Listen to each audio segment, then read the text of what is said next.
Muy buenas tardes, mi nombre es Rafael Coppola, conductor del programa Secretos Millonarios de Mundo Ejecutivo, y hoy tenemos un súper invitado, un Shark Tank, Luis Harvey. Luis Harvey, ¿cómo estás? Hola Rafa, ¿cómo estás? Oye, muchas gracias por recibirnos aquí en tus oficinas. Hombre, a tus órdenes. La verdad es que tienes una historia muy padre, ¿no? De emprendimiento, de muchas empresas y muchos negocios. Que este programa Secretos Millonarios se trata de que pues vemos a la figura, ¿no? Pública, que sale en programas muy famosos y además con grandes negocios, pero a veces el emprendedor dice, pues para él fue muy fácil, ¿no? Pero a veces pues empezamos como de chavos con algún sueño, ¿no? No todo el mundo empezó así como que ya fue algo que ya se estaba dando. ¿Cómo fue que tú empezaste, mi querido Luis, en este mundo de los negocios? ¿O siempre te gustó este tema desde niño? Mira, a mí de chavo, yo siempre quise estar metido en negocios. Ok.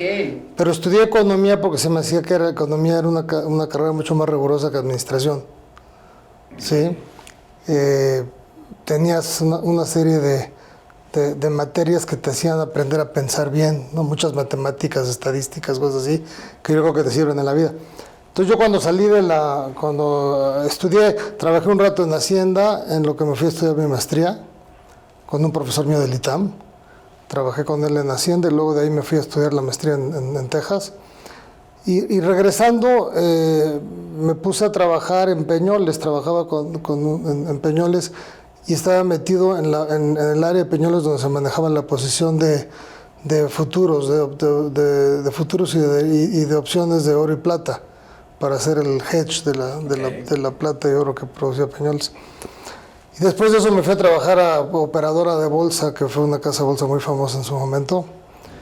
Y en el tiempo estuve trabajando en bancos y en casas de bolsa hasta que por ahí de aquella época empezaron a salir los hedge funds, que le llamaban, y los fondos de capital privado. Y en aquella época un cuate muy interesante que luego fue presidente de Perú, inclusive luego se metió en problemas, que es Pedro Pablo Kuczynski. Él hizo el primer fondo de capital para América Latina. Él trabajaba en un banco de inversión que se llamaba First Boston, en Estados Unidos, y él se salió de First Boston y armó el primer fondo de capital privado. Entonces dije, pues esto suena interesante, es como que lo que me gusta hacer, juntar lana para invertir en empresas y hacerlas crecer y llevarlas a bolsa. Y así fue como empezó. O sea, en aquella época vino la crisis de 94, el Tequila Crisis de diciembre de 94, y yo trabajaba en GBM en la casa de bolsa y lo que hacíamos era llevar precisamente empresas al mercado grande o al mercado intermedio que existía, el mercado para empresas chicas en México en la época.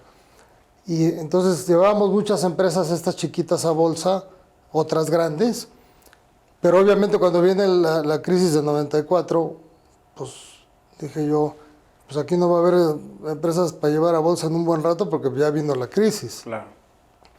Y la verdad que fue una crisis que se resolvió relativamente rápido. Yo me salí de GBM y fundé Nexus Capital y empezamos a trabajar como una boutique de banca de inversión, ayudando a empresas que querían ir a los mercados públicos o a levantar capital privado a prepararse para poder recibir inversionistas externos. Entonces, porque la mayoría de las empresas que llegaban con nosotros en GBM, que querían ir a bolsa, la verdad es que no estaban preparados, porque uno pues, no tenían ni la contabilidad adecuada, no tenían la estructura corporativa adecuada, no tenían el gobierno corporativo adecuado, no tenían los consejos que tenían que tener. O sea, había que hacer mucha chamba para que las empresas estuvieran preparadas para realmente poder recibir capital externo, ¿sí? Entonces empezamos a trabajar con algunas empresas, las preparamos, etcétera, para llevarlas a mercados, las asesoramos para ir a mercados. A otras directamente las ayudamos a ir a mercados públicos como asesores. Y a los 2, 3 años dijimos, oye, pues en vez de estar encontrando empresas, preparándolas para llevárselas a alguien para que inviertan en ellas, pues hay que levantar nuestro propio capital para hacerlo. Entonces en 97 empezamos a levantar nuestro primer fondo de capital, que lo acabamos de levantar en 98. Y ahí empezó. Ese fue el primer fondo de capital de Nexus y luego ya fueron 20 años. Ya como modo empresario. Sí, o sea, como inversionista, ¿no? Ya teníamos, claro. ya habíamos levantado capital de inversionistas que nosotros lo manejábamos y sí, entonces entrábamos y comprábamos participaciones en empresas, las ayudábamos a crecer y luego o vendíamos nuestra participación o sacábamos a bolsa la empresa y salíamos de nuestra participación de la empresa ya en los mercados públicos. Claro, pues qué interesante nos estás diciendo que al final tú empezaste, digamos, conociendo y luego al final diste ese salto cuántico, ¿no? Que yo creo que todo el mundo pues empezamos en algo, pero al final pues queremos ser el dueño de estos negocios, ¿no? Y al final hacer crecer otras empresas. ¿Qué mentalidad, o sea, no cualquiera tiene una mentalidad así de ayudar a otros y de repente ya empezar a hacer tus propios fondos? Es que hay gente para todo, hay gente para todo. Yo me acuerdo de cuando estaba chavo y yo trabajaba para alguien, yo siempre decía, ¿Qué hacías? es que el jefe que tengo pues, no es tan bueno. Ajá. O sea, yo lo puedo hacer mejor que el jefe. Claro. Entonces yo la verdad que no sabía para tener jefe. Entonces, pues, hasta que dejé de tener jefe, ¿no? Claro. Ya hice mi propia empresa y ya manejaba yo las cosas. Pero hay gente para todo, hay gente que es perfecta para ser un empleado muy bueno. Hay gente que no, ¿sí? Claro. Hay gente que es creativa, hay gente que es dispersa y hay gente que es muy ordenada. Entonces, todo depende de qué tipo de persona seas para ver qué vas a hacer, ¿no? Entonces, o sea, no cualquiera puede llegar y sentarse a ser empresario, la verdad es que no. Tienes que tener, por ejemplo, como decía un amigo mío, oye, ¿a ti te gustan los problemas? Dice, no, a mí no me gusta. Entonces no seas empresario, porque ser empresario es tener todos los días un montón de problemas que hay que resolver. Claro. Entonces, todo depende de qué tipo de persona seas para ver qué vas a hacer. Y yo creo que a la hora de definir a qué rumbo se va a enfocar la gente, pues no todos van a ser emprendedores. Hay unos pueden ser pintores, o pueden ser escultores, o pueden ser artistas, ¿sí? Todo depende de las características personales, ¿no? Claro. Pero lo que sí es bien claro es que para ser alguien que sea emprendedor, pues te vas a dedicar a resolver problemas todos los días, porque hay muchos, y peor en un país como México, en donde las condiciones del país hacen que sea más difícil hacer negocios que en un país más capitalista, ¿no? Claro.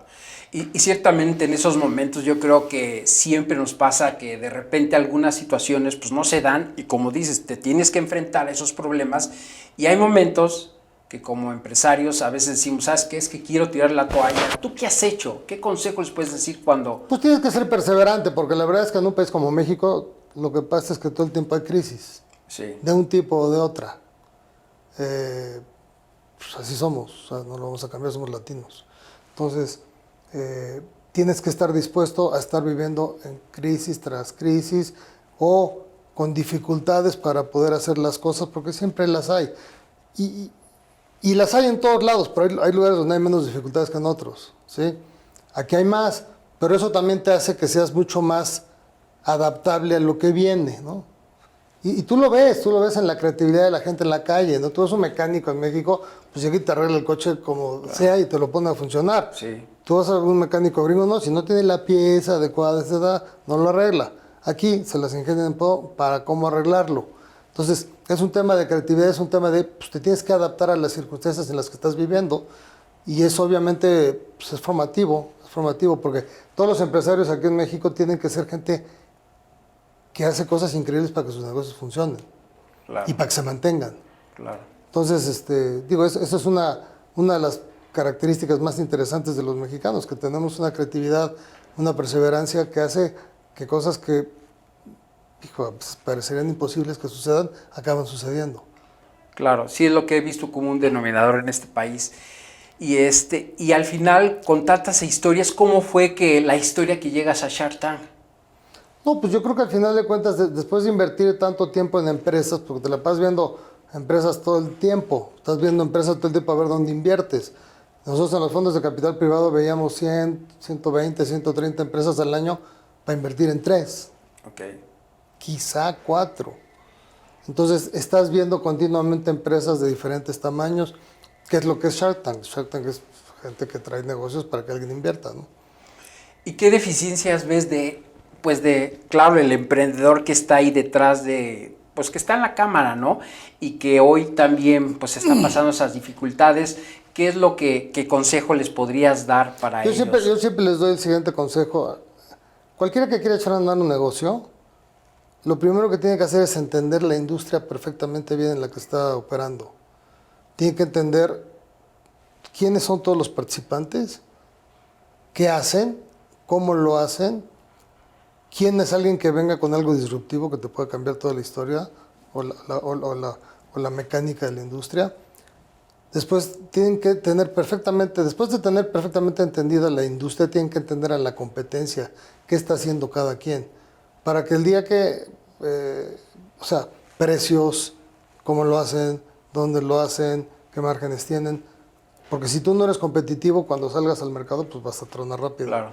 Entonces tienes que hacer todo ese análisis, ¿no? Entender perfectamente claro la industria, la competencia, y hay otra cosa que la gente tiene que hacer antes de empezar el negocio, antes de ponerle un centavo al negocio. Tienen que entender cuáles son las variables que si se mueven en contra tuya, te quiebran. Okay. Que pueden ser el precio de una materia prima, el tipo de cambio, regulación gubernamental, o factores disruptivos de que llegue alguien e invente una tecnología que pues, tienes que estar analizando, que a lo mejor te destruye, ¿no? Claro. Como le pasó a Kodak, ¿no? Sí, claro. Entonces, o a muchos, porque le pasa a muchos. Entonces tienes que hacer todo ese análisis antes de empezar a invertirle dinero al negocio. Le vas a estar invirtiendo tiempo tuyo, bueno, que sí es valioso, pero no estás invirtiendo el capital hasta que realmente tengas perfectamente decidido qué vas a hacer. Y cuando hagas todo ese análisis de industria, competencia, factores de riesgo, pues cuando te lances a hacer el negocio vas a tener una probabilidad mucho mayor de éxito que si no haces todo eso. Y lo que le pasa a la mayoría de la gente que llegan, y no solo en Shark Tank, en el mundo en general, porque Shark Tank es un reflejo bien parecido de lo que pasa en el mercado, claro, en la calle. La gente llega y no hizo la tarea que tienen que hacer antes de realmente empezar. Entonces la gente que hace la tarea, después de analizar todo, de repente dice, no, pues lo que estoy haciendo la verdad es que no va a funcionar, va a tronar. Claro. O ya vieron por dónde hacerle y qué hacer para contrarrestar los efectos de variables que vayan en tu contra, o están viendo que su producto realmente sí es mejor que el que tiene la competencia, y cuando se lanzan al mercado ya tienen muchísimas más probabilidades de ser exitosos. Claro, pues qué interesante, nos estás dando muy buenos secretos a todos los emprendedores que hagan lo que les gusta, lo que les apasiona, y que si van a entrar a este mundo de los negocios hay que ser fuertes para poder salir adelante, ¿no? Y además... Hay otra cosa que es bien importante. Hay una teoría de que la gente... O sea, el emprendedor mexicano y latino en general no le gusta pagar bien a sus empleados. Entonces contratan gente mediocre. Yo la recomendación que doy es contraten a gente que sean mejores que ustedes. Que sean gente mejor preparada, porque tú no eres experto en todo, pero si hay un experto en cada una de las cosas que vas a hacer, consíguete al mejor y págale bien y te va a ir mucho mejor. Un gran consejo, que les acaba de dar Luis Harvey, porque es algo común que dices, oye, yo invierto tanto dinero en mi empresa y tengo a alguien que los maltrata, están hablando mal de tu negocio por pagarles poquito, ¿no? No, y luego ponen al hermano o al primo a chambear en la empresa, cuando el hermano o el primo no saben nada. Claro. En vez de contratar al mejor que puedan. Claro. Y darle mayor probabilidad de éxito futuro a su negocio. Claro, pues sí, porque normalmente es un error, entonces meter a la familia a veces, ¿no? Bueno, a veces no es un error, porque a lo mejor tu hermano o tu tío, o sea, es muy bueno, pero normalmente no. Y luego cuando tienes que tomar decisiones de que tienes que quitar a alguien porque no hizo la chamba y hay que cambiarlo, cuando es tu hermano o tu pariente, lo que sea, cuesta más trabajo eso, ¿no? Y te metes en otro tipo de problemas que de otra manera no los tendrías, ¿no? Claro, totalmente, mi querido Luis. Oye, Luis, tú como persona pública, como empresario y ahora con lo nuevo que estás haciendo, para ti, ¿qué es el éxito? El éxito es tener el tiempo suficiente para hacer lo que te dé la gana sin que tus negocios sufran. Claro. ¿Sí? Porque la verdad es que la vida se pasa muy rápido y tienes que poder hacer lo que tú quieras hacer, cuando lo quieras hacer. Pero para eso tienes que tener los medios para hacerlo. Claro. Entonces es una combinación de cosas que te tienen que dar la oportunidad de poder hacer lo que tú quieres hacer cuando lo quieres hacer. Eso me encanta porque veo en tus redes sociales que te gusta la pasión de las motos, de ir a una playa y disfrutarlo. Y eso yo creo que al final emprendemos por eso, ¿no? Para poder tener una vida. Ahora, y el mundo actual también ya cambió. Tú ya no estás amarrado a un lugar. Exacto. Bueno, sí, si eres dueño de una fábrica que produce, ¿no? Ahí tienes que estar en la fábrica, ¿no? Pero a veces no tienes que estar tú.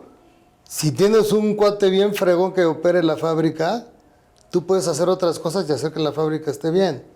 Porque tienes a la persona adecuada en el puesto adecuado, Claro. y te da libertad a ti para hacer otras cosas.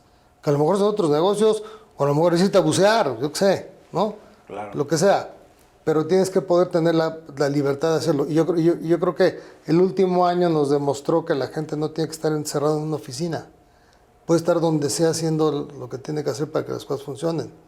Y ya nos dimos cuenta, ¿no? Claro, sí, la verdad es que la pandemia vino a acelerar todos esos procesos porque era molesto. Oye, te tengo que ver. Le digo, ¿cuál me tienes que ver? Por una llamada, ¿no? Te querían ver y esto vino a quitar esos tabús. Creo que fue algo de las cosas positivas que pasaron, ¿no crees? Sí, yo creo que eso fue disruptivo, va a cambiar la cosa. Las oficinas no van a ser lo que eran antes. Se van a usar, pero mucho menos. Claro. Y la gente va a tener más posibilidades de hacer cosas diferentes porque vas a poder trabajar en algún otro lugar donde en tus ratos libres puedes hacer cosas que no podrías hacer si estuvieras encerrado en una oficina, ¿no? Claro.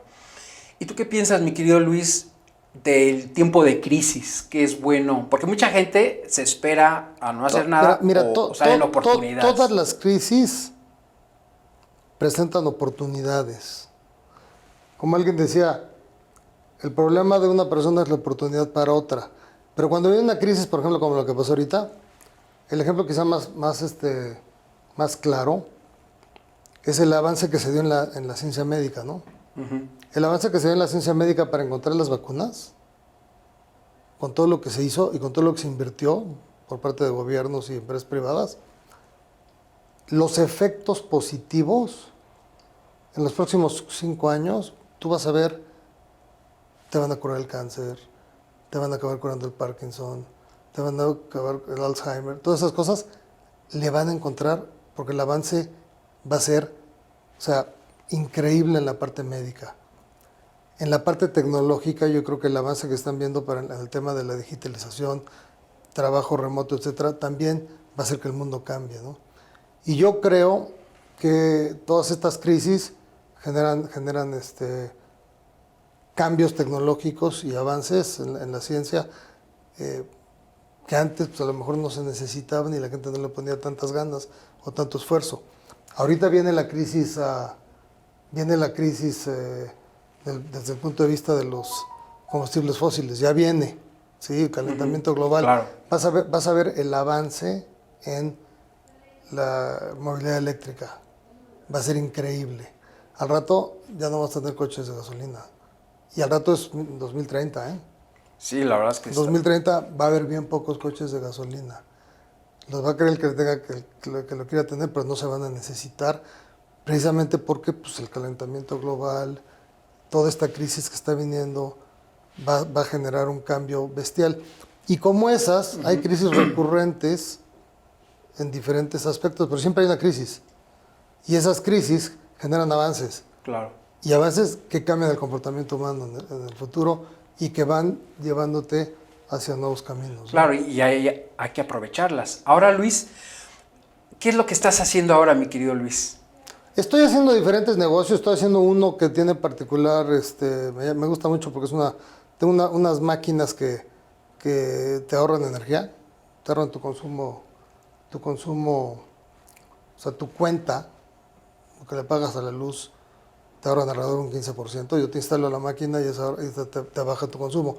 Lo cual ahorita, al final de cuentas, viene ya todo el tema de los bonos de carbono. En Europa es donde estoy haciendo esas máquinas ahorita. En Europa es súper importante cumplir con los acuerdos de París, de la reducción de CO2. Entonces, si tú tienes la misma potencia, la misma potencia en tu sistema eléctrico, pero tu consumo en kilowatts es menor, pues estás ahorrando carbono. Entonces, es muy importante. Ya viene esto en Estados Unidos y en América. Lo estamos haciendo ahorita en Europa, pronto lo vamos a traer a México como mercado, pero es más una prueba México para Estados Unidos, Claro. que es el mercado más grande, ¿no? Ese es el más importante que estoy haciendo y luego estamos haciendo un tema de bienes raíces en Estados Unidos, divertido, y viendo qué otros negocios vienen, porque ahorita lo que hay que estar viendo es siempre tiene uno que estar viendo qué está pasando para ver cuál es el nuevo asunto para meterse, ¿no? Hay otra cosa que me llama mucho la atención y es el tema de empresas disruptivas.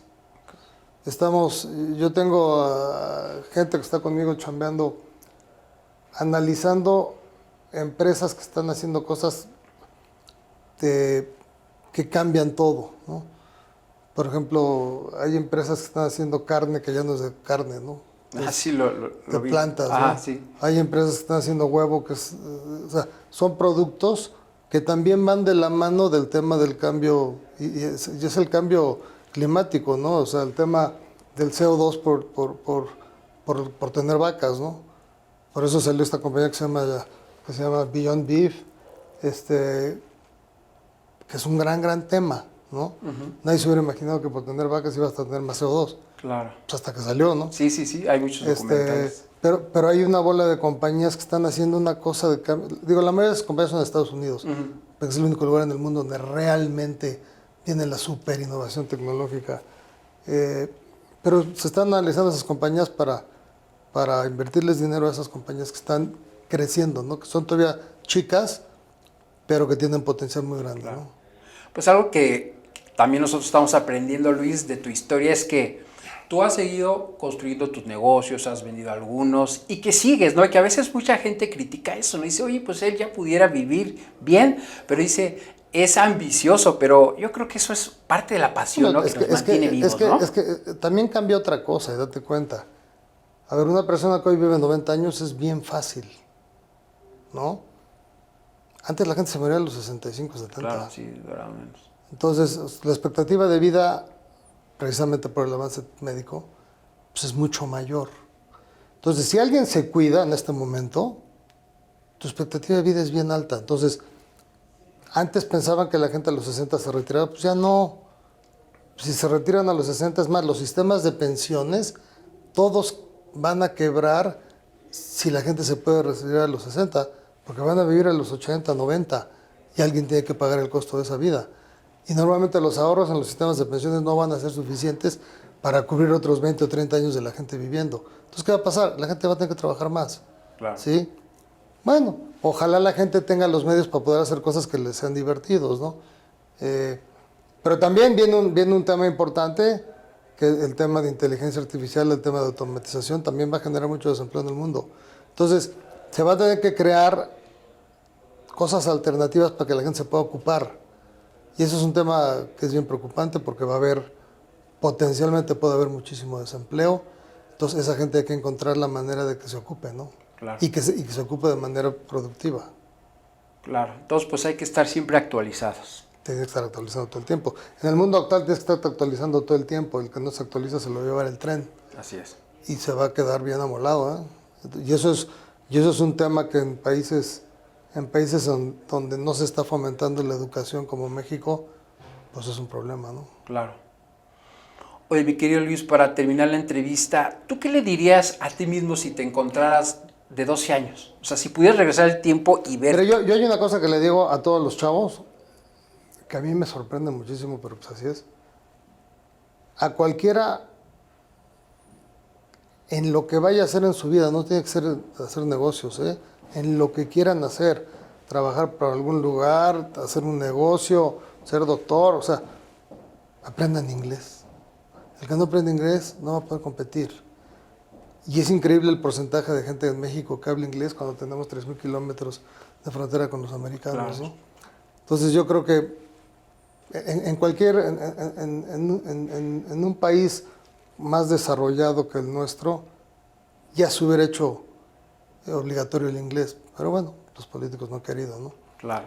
Pero tenemos que aprender inglés precisamente para poder competir. Entonces, a cualquiera, porque yo veo muchos jóvenes que llegan y la verdad es que no hablan inglés, o lo mascullen, pero no, pues la verdad es que no se pueden comunicar.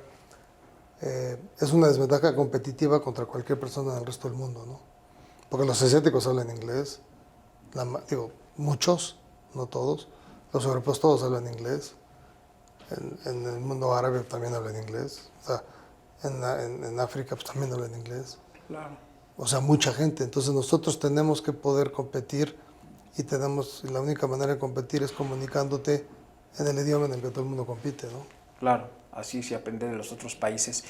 Y entonces, o sea, ese consejo tú le darías a ti mismo a los 12 años. A todo el mundo. Bueno, Todo a el mundo. lo mejor no a mí, porque yo aprendí alemán primero, sí, en Ok. kinder, pero y después, o sea, no importa, pero yo no soy el común denominador, pero la gente en general tienen que aprender inglés. Es más, y no a los 2 años, a los 5. Claro. Pues ya lo saben, emprendedor Luis, lo que nos acaba de decir, son cosas bien importantes que nos cerramos puertas, ¿no crees? Te cierras las puertas. ¿Cuánta gente para el trabajo que sea necesitan tener comunicación con otros países? Si la persona no habla inglés, no se va a comunicar. Sí, claro. Y los otros cuates no van a hablar español, no les va a importar hablar español. Pues sí. Porque el idioma de los negocios en el planeta Tierra se llama inglés. Así es el idioma universal. Digo, yo como piloto aviador, a donde vayas, no te hablen en tu idioma, te hablan en inglés. Claro. Los manuales están en inglés. Todo está en inglés, internet está todo en inglés. Así es. Entonces, tiene que ser, es algo que debería de ser y debería ser un tema que el gobierno debería fomentar Claro. para que los niños de chiquitos hablen inglés. Pues de veras, Luis, te agradecemos tu tiempo, que nos hayas recibido aquí en tus oficinas. Le acabamos de hacer también la invitación a Luis para que pueda estar en el evento Divergentes 2.1 con Robert Kiyosaki. Ahí estaremos. Que será un honor tenerlo. Además, también no se pierdan las 1000 empresas más importantes del mundo ejecutivo, que también está invitado nuestro amigo Luis Harvey. De verdad, muchas gracias y de verdad, los emprendedores te lo van a agradecer, todos los consejos que valen oro, y sobre todo, emprendedores, siempre aprendan de gente que tenga resultados, y así como los aprendió hoy de Shark Tank. Mi querido Luis, muchas gracias por la invitación, Qué bueno que vinieron. a tus oficinas. Muchas gracias, Luis. Cuídense mucho. Secretos Millonarios, nos vemos en el siguiente capítulo. Síguenos en Mundo Ejecutivo TV y también tus redes sociales. Tienes tu Estoy Instagram. como Luis Harvey M en todas. Acá, ahí va. De todas maneras, aquí abajo va a estar sus redes sociales en Instagram. Así es que nos vemos a la próxima en Secretos Millonarios de Mundo Ejecutivo TV. Mi nombre es Rafael Coppola. Hasta la próxima.